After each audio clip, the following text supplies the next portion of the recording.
다 함께 기도하심으로 새벽 예배를 드리도록 하겠습니다. 하나님 아버지, 저희들에게 귀한 시편 말씀을 허락하여 주셨고 무엇보다도 주를 인정하며 의지하며 하나님과 함께하며 하나님의 은혜 안에서 살게 하심이 우리에게 가장 큰 기쁨이고 감사이고 참된 행복임을 알게 하심을 감사합니다.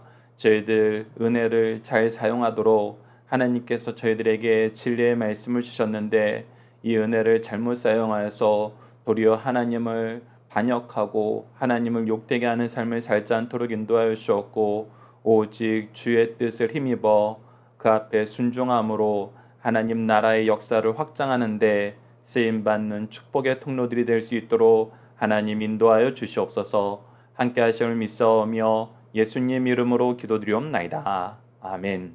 다 함께 찬송가 406장 고난 내 영혼 편이실 곳과 406장으로 함께 찬양 드리도록 하겠습니다. 고난 내 영혼 편이실 곳과 풍랑이로도 안전한 보급 폭풍까지도 다스리시는 주의 영원한 파르지에 주의 영원한 심판 함께하사 항상 나를 붙드시니 어느 곳에 가든지 요동하지 않음은 주의 발을 의지함이라.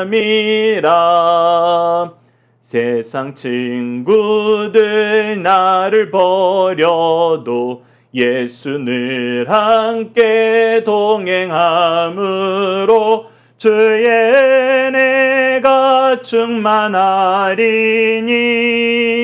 주의 영원한 파르지에 주의 영원한 심판 함께하사 항상 나를 붙드시니 어느 곳에 가든지 요동하지 않음은 주의 팔을 의지함이라.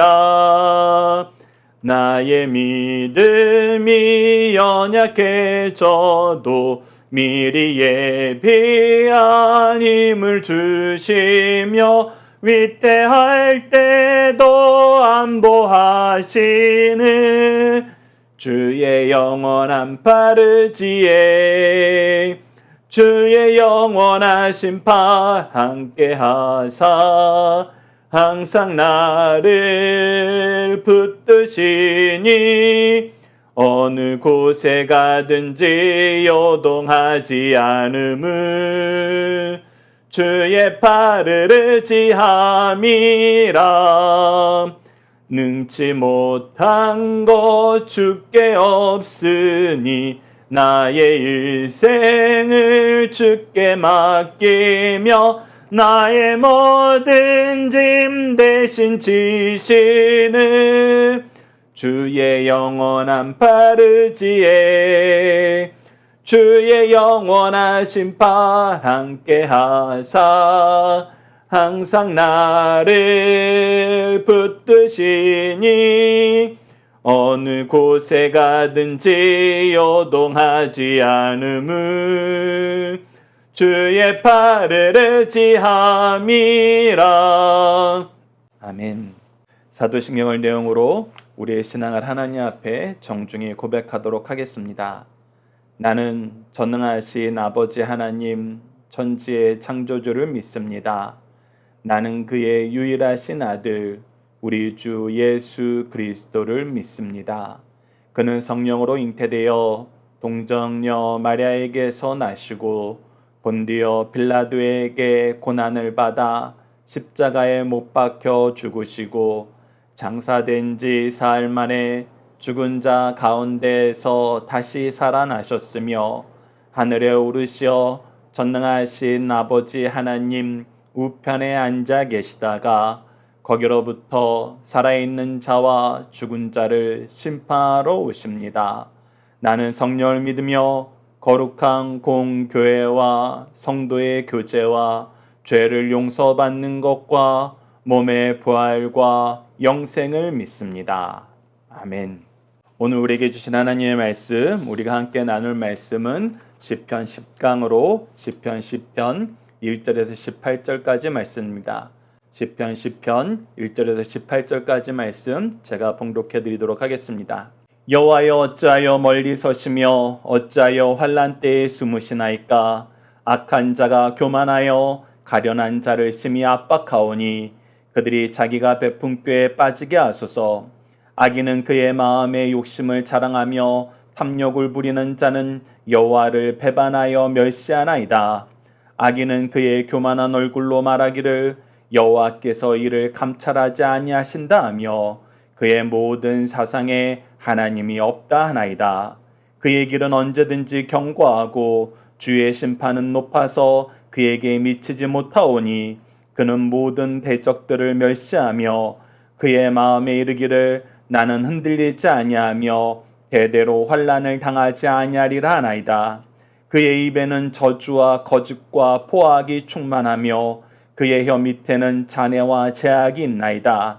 그가 마을 구석진 곳에 앉으며 그 은밀한 곳에서 무죄한 자를 죽이며 그의 눈은 가련한 자를 엿보나이다.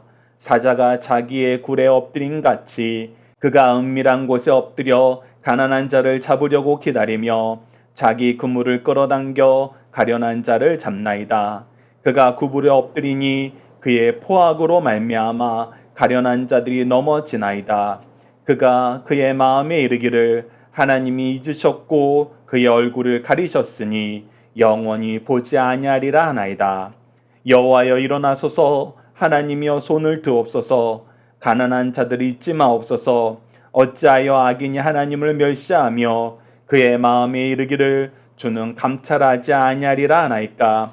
주께서는 보셨나이다. 주는 재앙과 원한을 감찰하시고 주의 손으로 갚으려 하시오니 외로운 자가 주를 의지하나이다. 주는 벌써부터 고아를 도우시는 이시니이다. 악인의 팔을 꺾으소서. 악한 자의 악을 더 이상 찾아낼 수 없을 때까지 찾으소서. 여호와께서는 영원 무궁하도록 왕이시니 이방 나라들이 주의 땅에서 멸망하였나이다. 여호와여 주는 겸손한 자의 소원을 들으셨사오니 그들의 마음을 준비하시며 귀를 기울여 들으시고 고아와 압제당하는 자를 위하여 심판하사 세상에 속한 자가 다시는 위협하지 못하게 하시리이다. 아멘. 오늘 본문 말씀을 여호와여 일어나 가난한 자를 잊지 마옵소서라는 제목으로 함께 말씀을 나누도록 하겠습니다. 오늘 본문 말씀을 저희들 크게 두 단락으로 나눠서 보고자 합니다. 첫 번째 단락은 1절에서 11절 말씀으로 악인들은 성도들이 무엇하도록 끊임없이 공격하나요? 키워드는 여호와 배반, 가련한 자들을 잡다입니다. 자, 오늘 본문 말씀을 보면은 첫 번째 단락과 두 번째 단락은 명확하게 구분이 됩니다. 첫 번째 단락은 악인들이 하나님을 어떻게 대하는가? 두 번째 단락은 의인들이 하나님을 어떻게 대하는가? 이 어떻게 대하는 거에 대한 기준은 우리가 지금까지 함께 나눴던 말씀을 통해서 배웠던 진리입니다. 그 진리는 무엇이냐? 모든 인생은, 모든 피조물은 하나님에 의해서 창조되었고 하나님에 의해서 운영된다. 즉 하나님이 공급하시지 않으면 우리는 살 수 없다. 모든 존재들은 하나님의 은혜 속에서 살게 된다. 그래서 하나님을 인정하고 의지하며 그 은혜를 주신 하나님의 뜻대로 사는 것이 우리의 삶의 모습이다. 특히 하나님의 형상으로 창조함을 받은 인간은 더더욱 하나님의 뜻을 잘 실천하여서 하나님의 복의 통로가 되어야 된다. 은혜의 통로가 되어야 된다.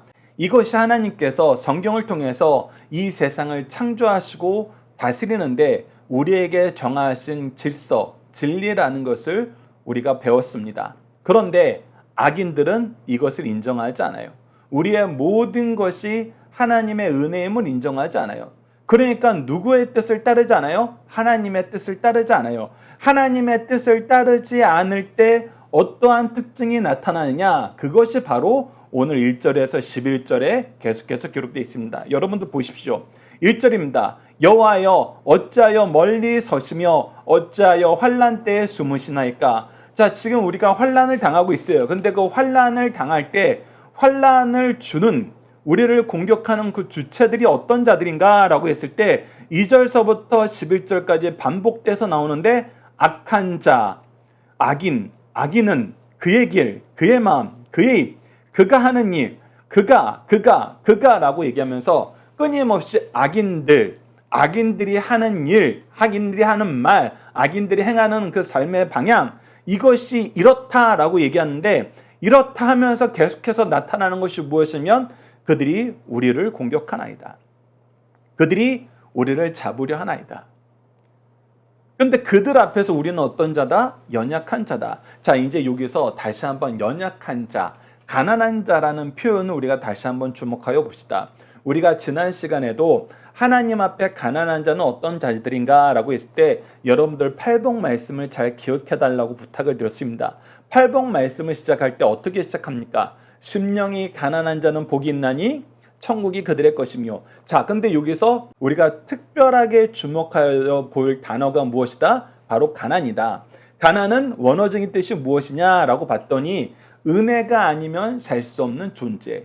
내가 은혜가 아니면 살 수 없습니다라를 고백하는 그 마음이 바로 이 가난이에요. 그래서 이것이 심령이 가난한 것이든 육체가 가난한 것이든 우리의 모든 면의 가난함을 인정하는 것은 무엇이냐면 우리의 삶이 하나님의 은혜가 아니면 살 수 없습니다라고 고백하면서 사는 삶을 말해요.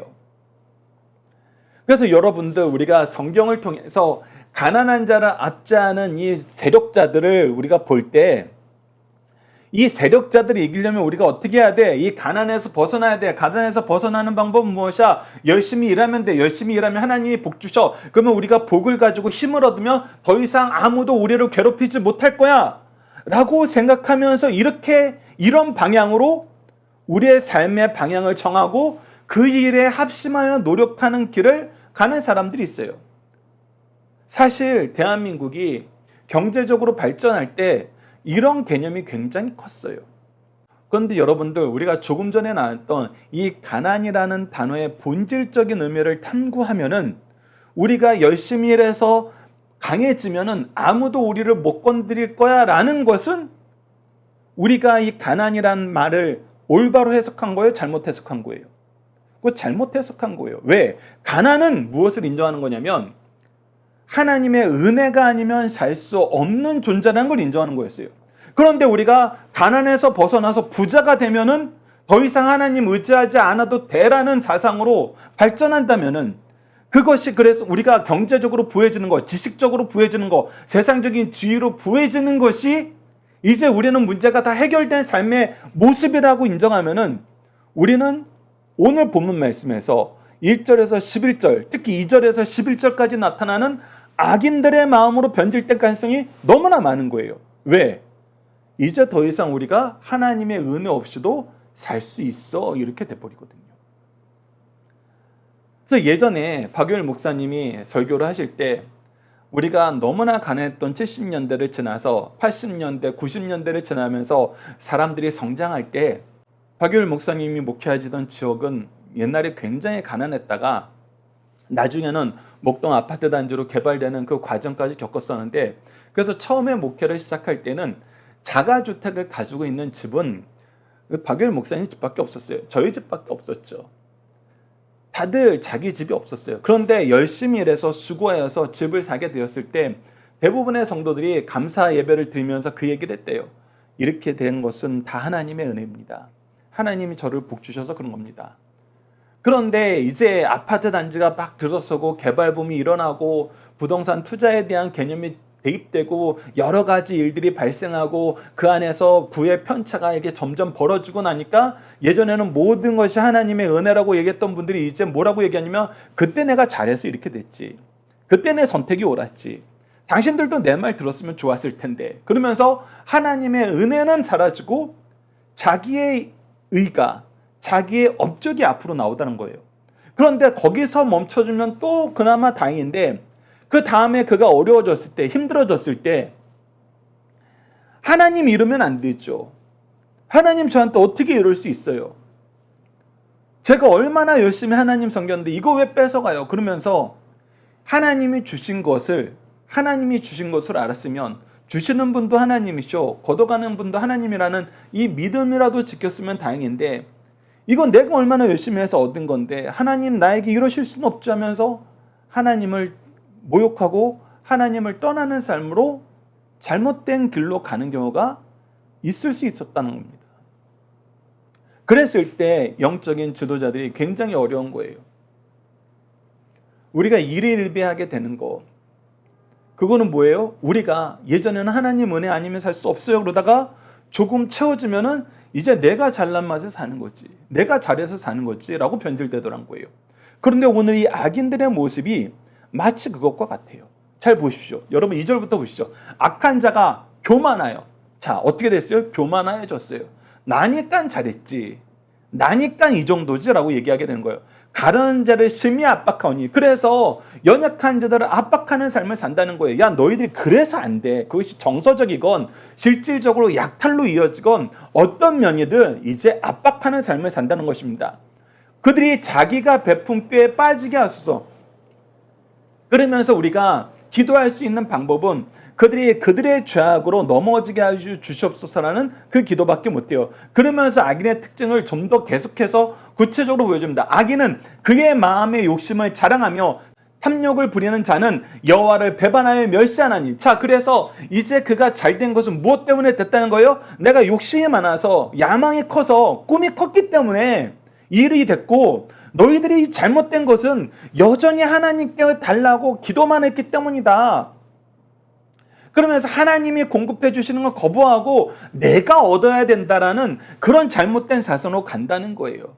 그래서 이런 사람들이 그리스도인들과 확연하게 드러나는 특징이 무엇이냐면, 하나님은 수고하여 복을 누리라고 시편 128편을 통해서 분명히 우리에게 선언하셨는데, 하나님께서는 끊임없이 우리에게 일하라고 명령한 것을 우리가 성경 전반을 통해서 확인할 수 있는데, 이제 이들이 얘기하는 건 뭐예요? 일 안 하고 적게 일하고 많이 거두는 거지 지혜로운 것이지, 너희들은 왜 이걸 몰라? 그러면서 교회 안에서도 이것을, 이러한 사상을 강조해요. 그래서 되도록이면 일 안 하고 편하게 사는 방법을 우리들도 찾아야 돼 라고 얘기한다는 거예요. 그리고 그게 하나님이 주신 복이라고 자랑하다가 나중에는 뭐가 되는 거예요? 하나님의 방법은 틀렸고 내 방법이 옳다라고 얘기하는 거예요. 그것이 바로 3절의 말씀이에요. 도리어 하나님의 방법을 배반하고 하나님의 방법이 틀렸다고 얘기하는 데까지 나간다는 것입니다. 4절 보시죠. 악인은 그의 교만한 얼굴로 말하기를 여호와께서 이를 감찰하지 아니하신다며 그의 모든 세상에 하나님은 없다나이다. 그래서 야, 우리가 어떻게 성경이 가르치는 대로만 살아, 그거는 옛날 방식이어서 안 돼. 그리고 이것은 예수님이니까 되는 거야. 예수님 외에는 이렇게 살 수 있는 사람이 없어. 그러면서 내가 죄를 지고 내가 악을 행하는 거 괜찮다라고 얘기하는 거예요. 하나님이 이 정도는 봐준다는 거예요. 그리고 그렇게 안 사는 사람 없다는 거예요. 그러다가 나중에는 어디까지 그의 사상이 확장이 돼요? 하나님 없어. 말은 이렇게 안 해도 교회 안에서 정말 하나님 없는 것처럼 사는 사람들이 리더가 되고 사람들의 선망의 대상이 되는 경우가 우리가 종종 있는 것을 보게 됩니다. 계속해서 보시죠. 그래서 그의 길은 어떤 길이냐라고 봤더니 5절 말씀을 보면, 언제든지 경고하여 주의 심판은 높아서 그에게 미치지 못하오니 그는 그의 모든 대적들을 멸시하나이다. 자, 이거 무슨 뜻이냐면, 그가 그렇게 불을 쌓고 힘을 얻는 게 세상적으로는 참으로 권고해요. 그런데 하나님의 심판은 너무 높이 있어요. 아직 그들을 심판하실 어떤 징조를 보이지 않아요. 그러니 그들의 마음속에 무슨 생각을 가지고 사냐면, 야, 이제 이 정도면은 내가 대장이야. 이 정도면 이제 내가 통째도 돼. 나는 모든 것 위에 있어. 내가 곧 질서야. 이런 얘기를 하면서 자기 아래에 있는 모든 사람들을 멸시하는 삶을 산다는 거예요. 학대하는 삶을 살아간다는 거예요. 심히 압박하는 2절에서의 말씀과 같은 삶을 이제 모든 영역으로 확장시킨다는 것입니다. 그리고 그의 마음은 다음과 같은 마음으로 굳어져 있어요. 6절 보시죠. 그의 마음에 이르기를 나는 흔들리지 아니하며 대대로 환난을 당하지 아니하리라 하나이다. 이제 누구도 나를 이길 수 없기 때문에 나에게 환난은 없어. 자, 우리가 이 세상을 바라볼 때 혹시 이 마음 갖고 있지 않아요? 우리가 제일 높아져서 아무도 우리 괴롭히지 못하게 만들어야 돼. 여러분, 이거는 여러분들 굉장히 위험한 사상이에요. 이 악인들도 악의 최극단까지 갔을 때 보여주는 마음이 바로 이런 마음이거든요. 근데 우리가 이런 마음을 가져서는 안 돼요. 그래서 그의 입은 7절 말씀을 보시죠. 저주와 거짓과 포악이 충만하며 그의 혀 밑에는 잔해와 제악. 이 잔해와 제악에 대해서 세 번역은 욕설과 악담이라고 나왔고 영어 버전에서는 trouble and evil이었어요. 그러니까 끊임없이 악을 생성해내는 거예요. 끊임없이 분쟁을 생성해내는 거예요. 여러분들 지금 우리가 가장 회개하고 무릎 꿇고 심각하게 느껴야 되는 것이 무엇이냐면 세상이 교회를 볼 때 교회가 욕설과 악담, 문제와 악을 행하는데 너무 쉽다라는 거예요. 이 세상의 뉴스에서 나올 때 항상 이런 부분만 비춰서 나와요. 그래서 세상에서는 교회가 문제다라고 얘기하는 이런 지경까지 왔는데 그 대표적인 것이 뭐냐면 교회 사람들은 저주에 능해, 거짓에 능해, 학대에 능해. 여러분 이게 어찌된 일입니까? 이게 어찌된 일이에요. 그런데 이런 모습은 성경에서 하나님을 인정하지 않는 자들의 모습이라고 오늘 너무나 분명하게 선언하고 있어요. 이거 엄청 무서운 말씀인 거예요. 계속해서 8절 보시죠. 그가 마을 구석진 곳에 앉으며 그 은밀한 곳에서 무지한 자를 죽이며 그의 눈은 가련한 자를 엿보나이다. 그래서 쉽게 차지할 수 있는 사람들, 더 연약한 사람들, 더 외로운 사람들, 더 큰 상처를 가지고 사는 사람들을 도리어 잡아먹으려고 그래요. 쉽게 유혹해서 쉽게 잡아먹고 쉽게 버려요. 그것을 너무나 열심히 한다는 것입니다. 마치 무엇처럼 9절 사자가 자기 굴에 엎드린 같이 그가 은밀한 곳에 엎드려 가려는 자를 잡으려고 기다리며 자기 그물을 끌어당겨 가려는 자를 잡나이다. 그래서 나보다 조금만 연약해도 얼른 잡아먹고 자기가 원하는 것을 이루는 삶을 자랑하려고 그래요. 10절 11절 계속 보십시오. 그가 구불에 엎드리니 그의 포악으로 말미암아 가려는 자들이 넘어지나이다. 그가 그의 마음에 이르기를 하나님이 잊으셨고 그의 얼굴을 가리셨으니 영원히 보지 아니하리라. 내가 이렇게 사는 거 이제 하나님도 모르지. 뭐 하나님이 알아도 상관없는 삶을 사는 거예요. 사실은 하나님이 없는 삶의 모습을 그는 오랫동안 살았어요. 여러분, 그런데 우리가 지금까지 시편 말씀을 통해서 봤던 것처럼 이러한 일에 앞장서는 사람들이 어떤 사람들이었나라고 봤더니 정말 혼자서 자수성가한 사람들이 아니라 하나님의 은혜가 아니면 살 수 없어요라고 고백했던 사람들이 더 많더라는 거예요. 하나님의 은혜인 줄 깨닫고 감사했던 사람들이 타락하자 이렇게 변질되는 경우가 더 많더라는 것입니다. 그래서 이 말씀 우리가 더 깊이 봐야 돼요. 그래서 이런 사람들이 세상에 많기보다는 교회 안에 더 많아지는 현상이 우리가 직면하게 되는 현실이라는 겁니다. 그래서 우리로 하여금 깨어 있으라는 거예요. 이런 일이 생기는 자들이 너희들을 유혹하거든 너희들은 이것은 성도들을 유혹하는 악한 계략인 줄 알고 돌이켜라. 돌이키는 삶의 모습은 우리가 두 번째 단락에서 보게 됩니다. 두 번째 단락 보기 전에 우리가 함께 묵상할 말씀 고린도후서 10장 12절로 13절을 통해 조금 더 말씀을 살펴보도록 하겠습니다. 우리는 자기를 칭찬하는 어떤 자와 더불어 감히 짝하여 비교할 수 없노라. 그러나 그들이 자기로서 자기를 헤아리고 자기로서 자기를 비교하니 지혜가 없도다. 이 얘기가 뭐냐면 이들이 스스로 한 말이 자기를 스스로 심판하더라는 거예요. 자기들이 악하다고 얘기했던 것, 자기들이 그 악한 일을 더 악하게 행하고 다른 사람들을 넘어뜨리고 잡아먹을 때 썼던 이론대로 그들이 스스로 그 이론의 대상이 되어서 더 큰 악을 행하더라는 거예요. 그러나 우리는 이렇게 살지 말자. 이들은 자기가 최고가 되어서 이제 누구도 우리를 심판할 수 없으니 내가 생각했던 모든 방법, 내가 남을 정죄했던 그 모든 말로도 나는 아무런 거리낌 없이 행할 수 있어. 그런 교만한 상태에 있으나 우리는 어떻게 된다? 그러나 우리는 분수 이상의 자랑을 하지 않고, 즉 하나님의 영역을 침범하지 말고 하나님을 인정하고 의지하면서 오직 하나님이 우리에게 나누어 주신 그 범위의 한계를 따라 곧 너희에게까지 이른 것이라. 우리는 우리가 할 수 있는 내용 안에서 열심히 너희들을 향하여 나아간다. 너희들을 섬긴다. 하나님의 뜻을 이룬다. 이것이 우리가 지켜야 될 삶의 모습이라는 거, 우리가 분별해야 되는 삶의 지혜라는 것을 우리에게 가르쳐주고 있습니다. 자, 두 번째 단락 봅시다. 두 번째는 12절로 18절로 우리의 연약함을 알수록 더욱 누구를 찾고 의지해야 하나요? 키워드는 여호와 하나님, 감찰, 갚으심, 외로운 자, 고아입니다. 자, 앞서 2절에서 11절 말씀을 보면 악인들은 하나님 아니야, 하나님 방법 틀렸어, 하나님도 이 정도는 괜찮다 그래, 나중에는 하나님 없어, 내 마음대로 할래, 이렇게 사는데, 의인들은 어떻게 해요? 여호와여, 하나님이요, 주께서요 하면서 끊임없이 하나님을 찾아요. 12절 말씀을 보시죠. 여호와여 일어나옵소서, 하나님이여 손을 드옵소서, 가난한 자들을 잊지 마옵소서. 다시 한번 강조합니다. 가난은 무슨 뜻이다?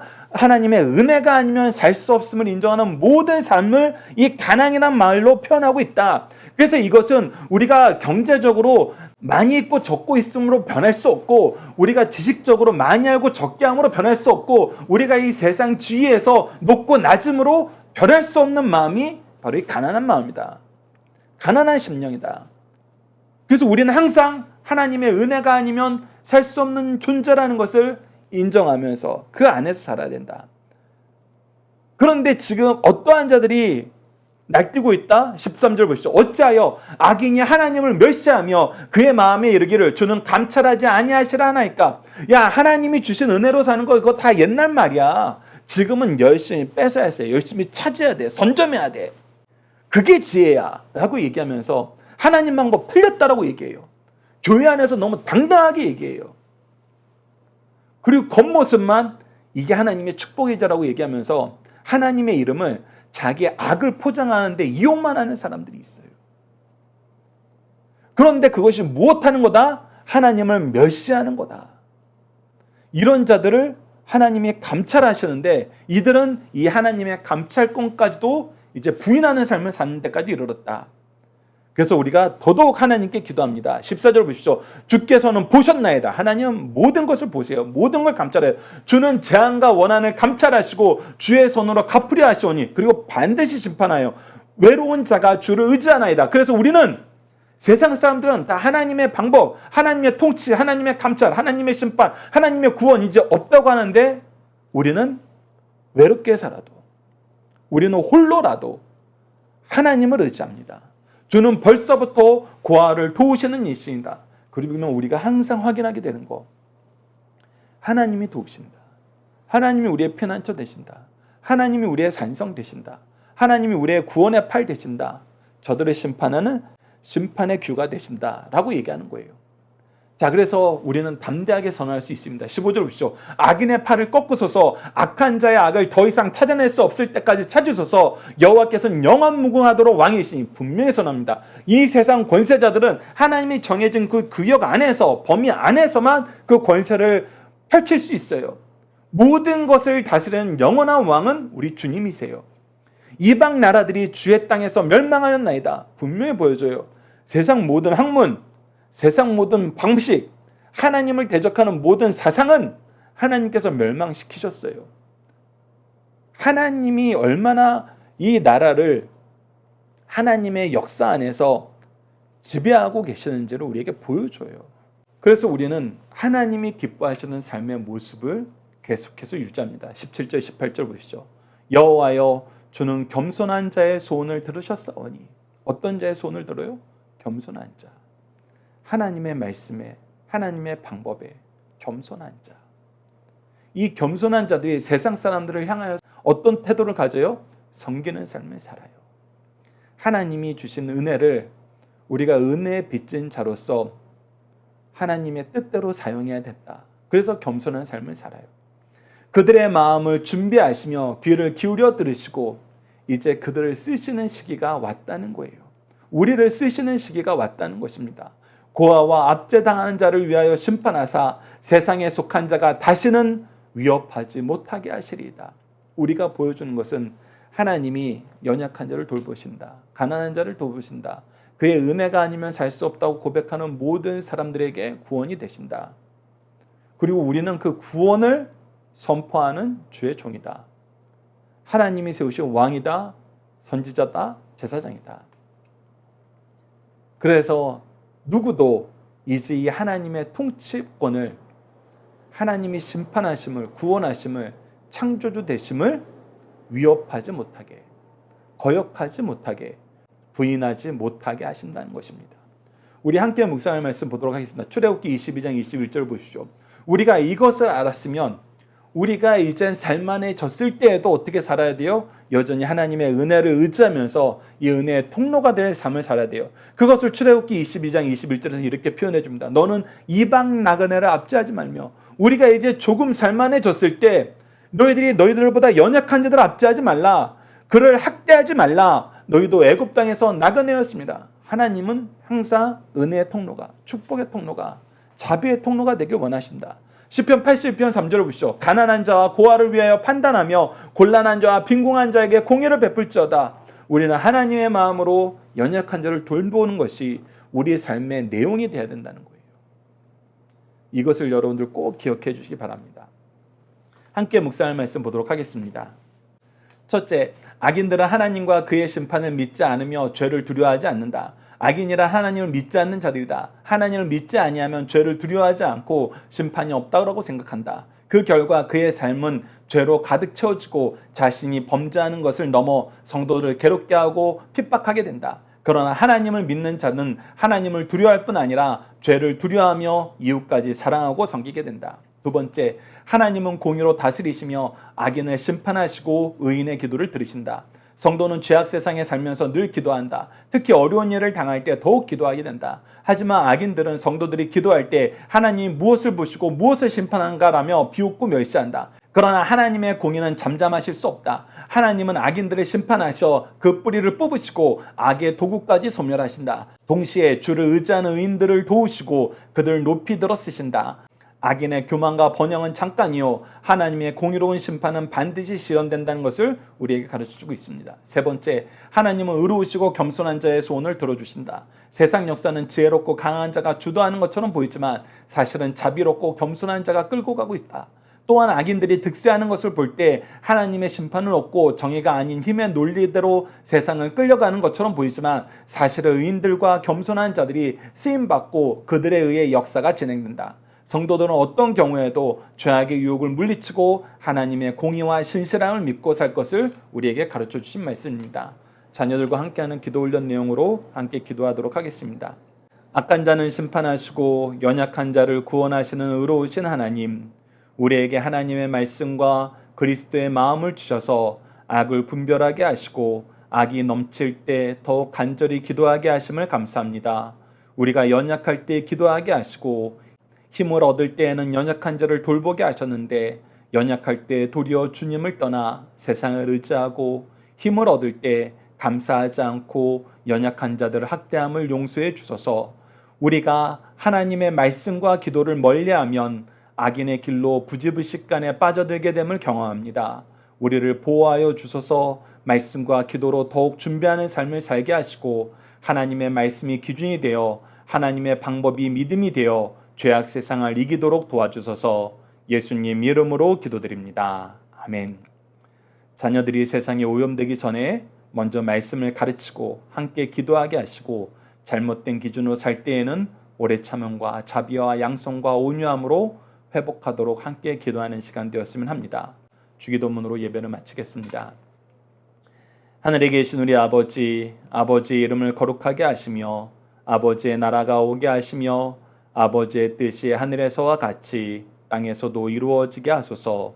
오늘 우리에게 일용할 양식을 주시고 우리가 우리에게 잘못한 사람을 용서하여 준 것 같이 우리 죄를 용서하여 주시고 우리를 시험에 빠지지 않게 하시고 악에서 구하소서. 나라와 권능과 영광이 영원히 아버지의 것입니다. 아멘. 각자 기도하는 시간 갖도록 하겠습니다.